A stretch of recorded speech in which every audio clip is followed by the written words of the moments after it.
Sifu Rob was one of my masters. Just like Sifu Mike, one of the people I looked up to the most when I was a teenager growing up here in South Kona. He always seemed to have this appeal about life and looking at it through the eyes of a child.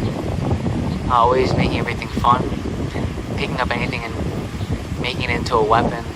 Like, I remember my friends talking fondly about how he would go into the junkyard and just pick up a bunch of random stuff and then tie it together and then start doing kung fu with it. But by giving it that purpose or the intention, the thought that went behind the movement, it gave it so much more power, and it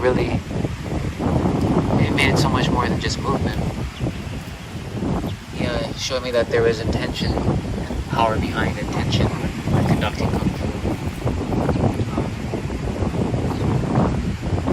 He was a gruff man. I remember he got really mad at me when I cut my hand open with a sword, as if like. That's right. I remember why he was mad at me about that. But you sharpened the sword. No, it was really sharp when I bought it. Oh. But they made me dull it after I cut my hand open. And Sifu Mike was like, bummers, and Sifu Rob was like, you idiot. Like, he was like so mad about it. It was just interesting to see how both of them reacted to the same situation. Sifu Mike always explains because Sifu Rob is just so concerned about you that that's just how he reacts when he's afraid. But yeah, it's like, some of the fondest memories of my childhood are them.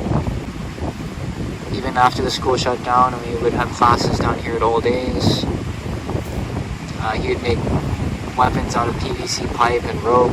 My first 3-sectional staff was made out of PVC pipe. Just no matter what we did, like just rip it, shred it, shred them.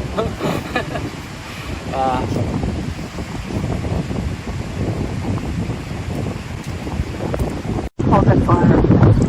I didn't spend very much time with Sifu Rob, but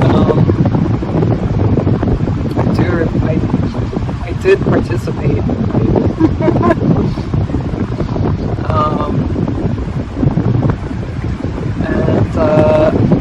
I just remember that with the 3-sectional staff,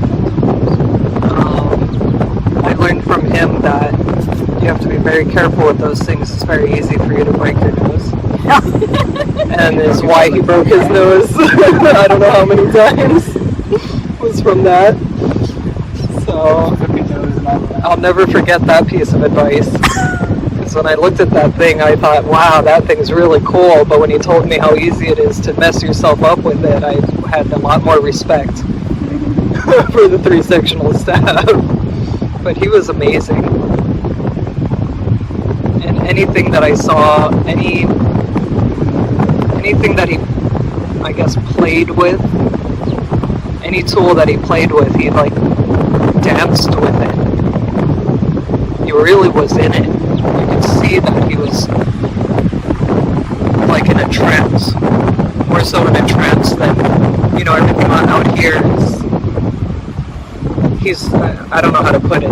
He's going into it. Yeah. He's into it. Yeah. And flowing. He's in it the becomes flow. him. Yeah. Yes. And that's sort of the memory I have of him, is him dancing, really, with different tools. That Sifu Rob showed me, they were the Shaolin forms, and all the forms that you show were so much energy behind them. I love how fluid the motions were. I mean, Shaolin has, some traditional form to it, but the explosive energy behind it is what really drew me to that, and that was his background, and I really enjoyed that. So what actually really pulled me into martial arts was this dancing form, and then explosions of energy and the yielding, and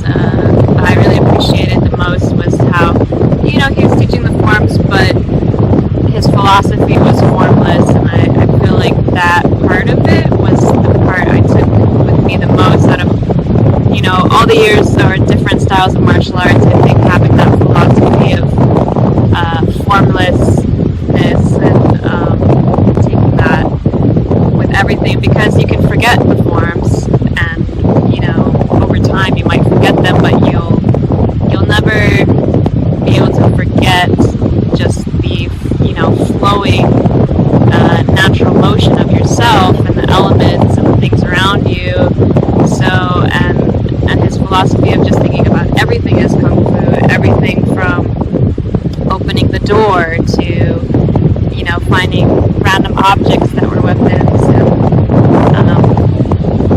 being in the phone booth, being with, you know, just being even with the wind and with yourself. So that actually has stuck with me the most of anything in martial arts, those teachings. So it's appreciated. Thank you, Nadia. Sifu Rob was not only just a remarkable martial artist appearing in Black Belt magazine 8 or 10 times the way he did, and affected so many lives, but he was an inventor. And he made his own barbecue sauce and marketed it that. He developed these, and he actually presented one of these to at the Shaolin Temple when he got to go with David Carradine to the temple in China. And it was one of his favorite stories of talking about how he was able to present that, and he did such a wonderful job and had such fun on that particular day. So I'm not close enough. He also was a storybook writer. He wrote children's books. And wasn't that long ago at a workshop, teacher's workshop, I had a teacher tell me that she read the story to her elementary students every year and wanted to know how I knew the story. And I said, it's not that I know the story, but I know the author. And she's like, what? I said, he used to live here before. She was so enthralled. She was hoping to see if he was going to write any more books like this. He was going to write some books. And I said, unfortunately, he's not going to be writing any more books. That was not too long after he had passed. And it was actually hard to talk to her after that, like her ideas. Think about what he's no longer.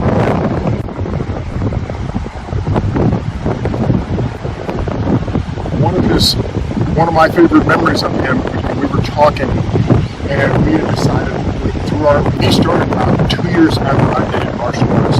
He was a little bit younger than me, and over the years, we each decided we had learned about 85 or 90 different forms. And I turned to him and I said, so how many do you know? Or could you do right now? And he said, 30. You're kind of chuckling about it. I said, that's about right. I said, there's the 12 shamans that I can do, and there's the Troweek, the Kimble forms, there's a sword form and the staff form that I can do, so I'm up to 26. And he goes, well, you know Ling Po and Longhorn. I said, no, not really. I just remember those from going in class. I couldn't do them by myself, so I can't really count those. He goes, well, you can do small circular fists. And I said, yes, but I kind of butchered that quite a bit. And he just tipped his head and shook his head and goes, well, true. That was my fond memory of him. He was very real and told it the way it was. And I didn't get to talk to him near as much as I wanted to in the last few years. The last couple of times he sent me my phone because he was on the mainland and I was here. I actually tried to see him a few years ago when I was on the mainland. He was too far away and I wasn't able to see him. But it caught me off guard that a young man as he passed the way he did, and he definitely went long before his time. He had so much more to give still to the rest of the world. And through his books and the things that he's done, he's going to continue passing his heritage on through us and the things that he's done. Sifu Rob had an amazing funny moment. He was actually so humorous. He told me a story one time when he was younger, how he would take his right leg and wrap it up behind his head, and then take his left foot and wrap it up behind that one and sit it up here like that. And then he would take a cup and sit on top of his foot, and he would sit on the corner going arms, give me the paw, just to mess with people's heads. And he told that story, and I was like, there is no way he put his two feet behind his head like that. And then 4 or 5 years ago, I saw a picture of him sitting in the back of a pickup, and that's the way he was sitting. And I was like, oh my God, he actually was that crazy. Can you demonstrate So, that? would I demonstrate that? Yeah, right. He just had an amazing sense of humor, and he told some of the most wonderful stories. And you think that he's joking or not telling you the truth, but I really think he told the truth on 90% of the stories he told. He was just an amazing man.